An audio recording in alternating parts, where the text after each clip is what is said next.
Today, a story of hope and heartbreak. Me and the Golden Russet apple. This is not the American Golden Russet, although it is the Golden Russet of America. Those are two different apples. It's all very confusing. The easiest way to deal with that is just to call this plain Golden Russet. So the Golden Russet is one of the great American apples. The reason people don't know about it today is because it is a russet, and russets have fallen out of popularity. That means that on the skin it has kind of a rough exterior coating like a russet potato. Everyone's familiar with the russet potato. You know, modern apple consumers don't want that, probably because they've been trained by the apple industry to want smooth, shiny, waxed apples. However, under that rough exterior, the Golden Russet is amazing, and it used to be very popular. It was very popular for cider. It was very popular for processing and homestead use, for drying, for juice, for eating, for storage. It's just a great apple. Now, that popularity was also in spite of it being a poor grower. It's spindly, like it has a weird kind of like lanky growth pattern. It's hard to train. It doesn't produce abundantly. It's just not a great grower. You could take a much better grower like Roxbury Russet. It grows, it behaves, it produces. It's sweet. It's just not a Golden Russet. So when I first moved here about 14 years ago, I called my friend Freddie Minge because he's the apple dude. If I had an apple guru, it's Freddie Minge. He had a lot to do with me grafting Franken trees, with me breeding apples, because he was growing apples from, seed from his favorite apples. So I called Freddie and I was like, okay, well, if you're going to plant like 6 or 8 apples, what would you plant? And Golden Russet was on that list. So I'm like, okay, I'd read about it already. It sounded really interesting. So I'm like, okay, let's do it. So I grafted a Golden Russet tree, planted it out there, and we're on our way. So within a couple of years of that, Freddie sent me a box of apples. But of everything in there, including Roxbury Russet, which looks very similar and in many ways is a similar apple, Golden Russet was just the best. I was just like, wow, like the flavor of this apple. I didn't really understand the possibilities at that point. That made me want to geek out on apples and grow apples more. So pretty shortly after that, I went to the local fair, and my friends from the apple farm in Philo, California have a booth there, and they do tastings. I was helping clean up afterwards, and there were all these plates of apples, right? So I was like, hey, can I take these, these Golden Russets here? And they're like, oh yeah, sure, take whatever you want. So I bit into one of these things, and I was just like, wow, this is amazing. Like the flavor, a lot of things that you eat, like you bite into it, and there's kind of a splash of flavor up front, and then it kind of tapers off right away. This was just like, you can just keep getting more flavor, and just this kind of like complex flavor, but it's really harmonious. Like everything works together as a package with the flavor and the texture, the acidity and the sugar and all that stuff. It's a very high sugar apple. I was just really wowed, and I found myself just wanting to just chew at this pulp to get more of that flavor out, which just kind of seemed to keep coming, but then also wanting to just bite the apple to get another bite so it wouldn't run out, right? That's the most important criteria to me. Is, am I compelled to keep eating this apple? Do I want to bite it before I'm finished with the first bite or something like that, So between those experiences, this apple had everything to do with me being nerded out on apples and just saying, wow, like look at the possibility. This is amazing. What's possible with this? As soon as I started breeding apples, I used Golden Russet as a parent, the very first year. Okay, so this is where the story really starts to turn tragic. Eventually, that tree up in the spring orchard came into bearing. And it had, some fruit on it, but I only managed to harvest one little scabby cracked apple. And I'm going to put a picture of that. Now, this apple is important enough to me that I took a picture of this cracked, scabby apple that maybe like half of it was edible.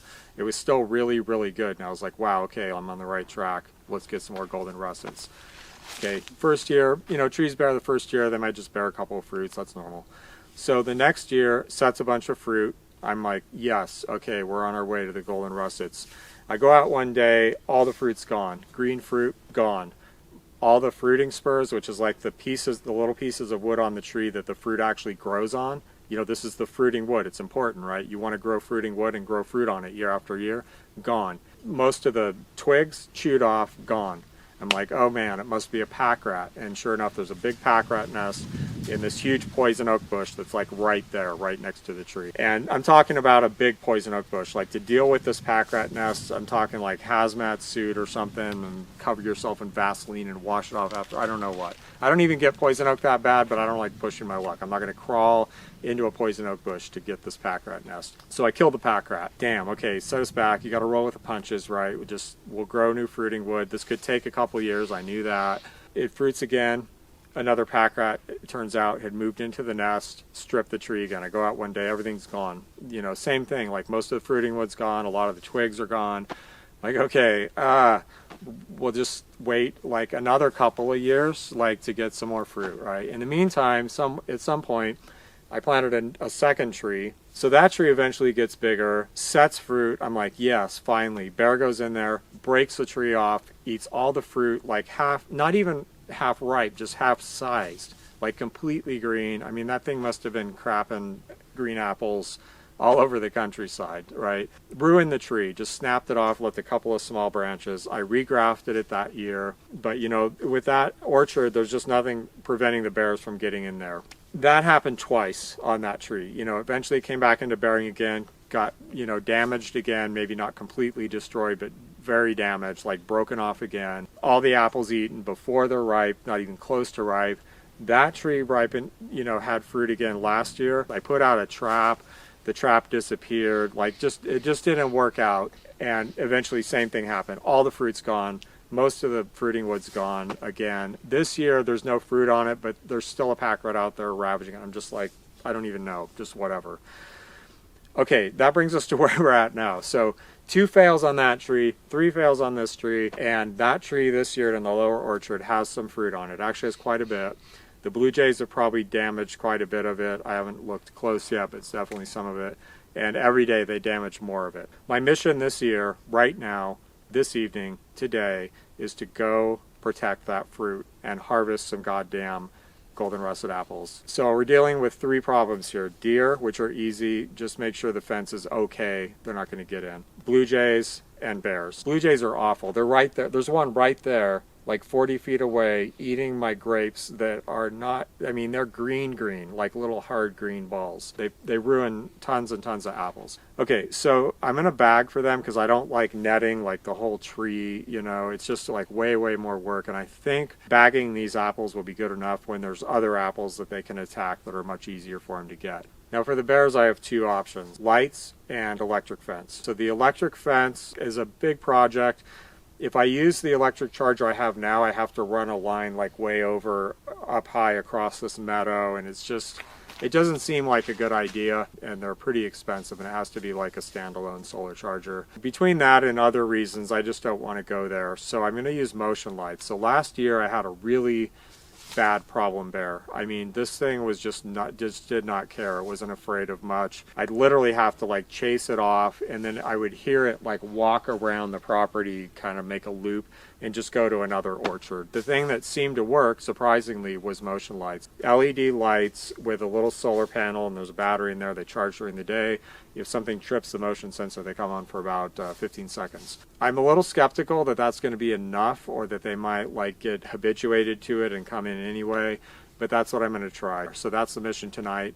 Let's go protect my golden russet apples so I can actually eat the apple that helped inspire it all.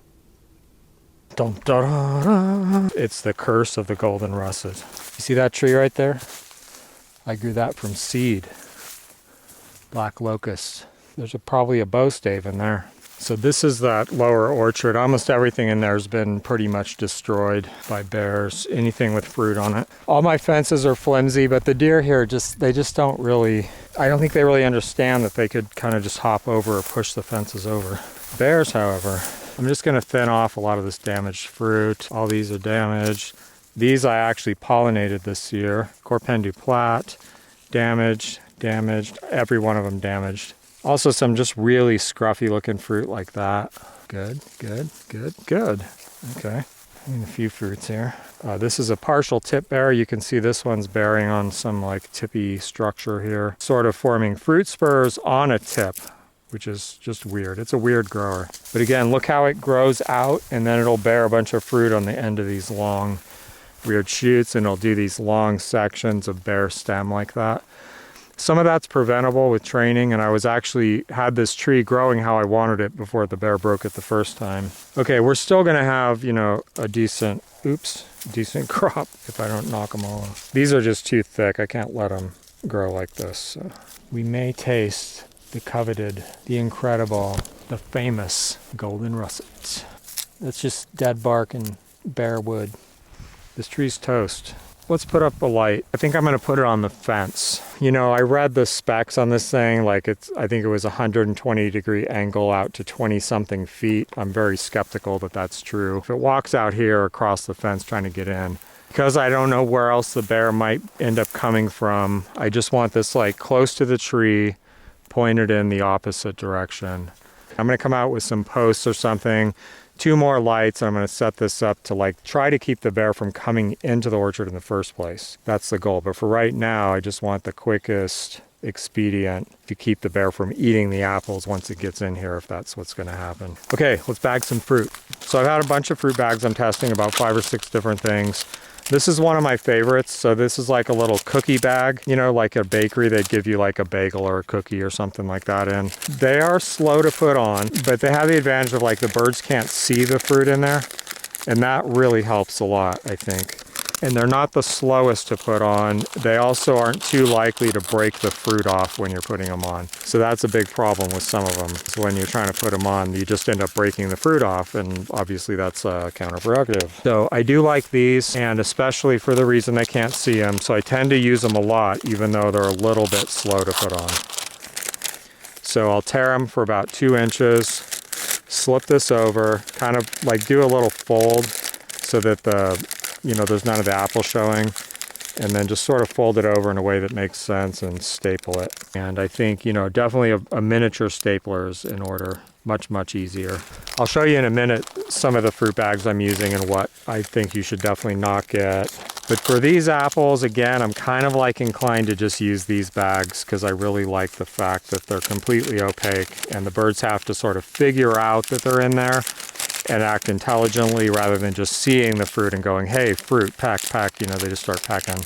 Because if they really want the fruit, they're hard to stop. I had fruit this year, like once they got clued into it and they really want that fruit, maybe they can smell it or something, like certain varieties.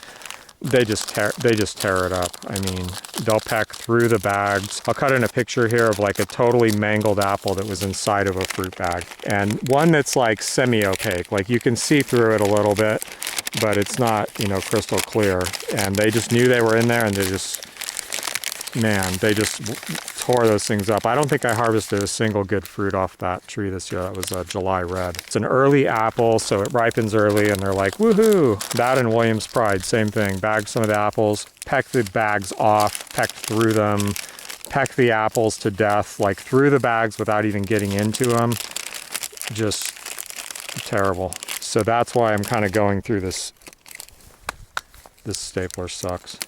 Tedious process. If you see this for sale on eBay or Amazon, red twisty tie, non-woven like fabric, they're awful. If I staple this out in the full sun directly, in 2 weeks you couldn't move it without it falling apart. They're that bad. I'm gonna hope that this is just under this branch enough that it doesn't break down too fast so that it'll protect these until they're ripe. Even if it becomes weak, because you can't really see the apples in here now. So what I have to say about fruit bags for now is that the best options are not available yet and yet to come. The best options are yet to come. I don't feel like anyone's undertaken this problem from like a really kind of like serious design perspective, which is pretty normal. Most products are just designed off of previous products with like slight changes, and that's really not the way to design something. You should start with a list of criteria. There's a lot to be thought of if you're designing something, and the place to start is what you want, like what's ideal, and then you start cutting things and weighing things. Then you have to look at production costs, like materials costs. I don't see that anyone's done that kind of thing with fruit bags yet. The most sophisticated ones are the Japanese double layer ones. I don't know much about putting those on or anything like that. I haven't even ordered any because they're so expensive that it's just kind of a deal breaker. So, you know, I have a minimal interest in them. There's also like a resource issue with just a lot of them are just plastic. So it's just more landfill and there's like more plastic getting into your orchard. This stuff breaks down so fast, you know. Ideally, we would make less things that are just more landfill and more plastic to make all our, you know, dudes grow breasts and the girls go into puberty early and whatever other consequences like hermaphroditic frogs. And so for that reason, I also like the paper because it's just paper. If I, you know, it's ugly, but if it falls on the ground, I can just leave it and it rots and not too big of a deal. If you buy a stapler, don't buy this one. Otherwise with fruit bags, I like these foot socks, the little nylon thingies, but the birds can see the fruit, and if it's a fruit that they really want, like a variety they really like, or it's very red, they'll start pecking through them if they run out of other things to eat. So any fruit I leave on this that's not bagged is a goner, period. They'll get every single one of them. And at this point, I'm just like, I just want to take off all the other fruit. Like, I don't want to leave anything on the tree unless it's bagged and in good condition. It'll just attract them more. If they're kind of like, where'd all the fruit go? Well, it's gone. Let's go, you know, attack another tree. Okay, so here's another bag I got, which I really like in terms of like the cost, reusability. I don't know how they hold up to sun yet, but they're super easy to put on. You just slip the bag over, and then there's these two drawstrings on the end, and you pull them. They rarely knock the fruit off, but look how easy it is to see in there. So like a blue jay's, if they really want the fruit, or they're used to coming to this tree to eat it, they're gonna try to peck through that. I want there to be no fruit inside. I want them to be like, what? Where'd all the fruit go? There's just all these white things, you know? Hopefully they're stupid enough to not figure it out. Or again, they'll just go eat something else because it's just easier. If I just bag these and just these two lights, there's a good chance that'll get me this crop of apples. So what do you guys think? Am I cursed? Is there a curse of the golden russet, or is it just like a little run of bad luck? It's just so weird that this is like this apple that is so important and so inspired me to get into apples, and I just can't eat one. Like, what is that?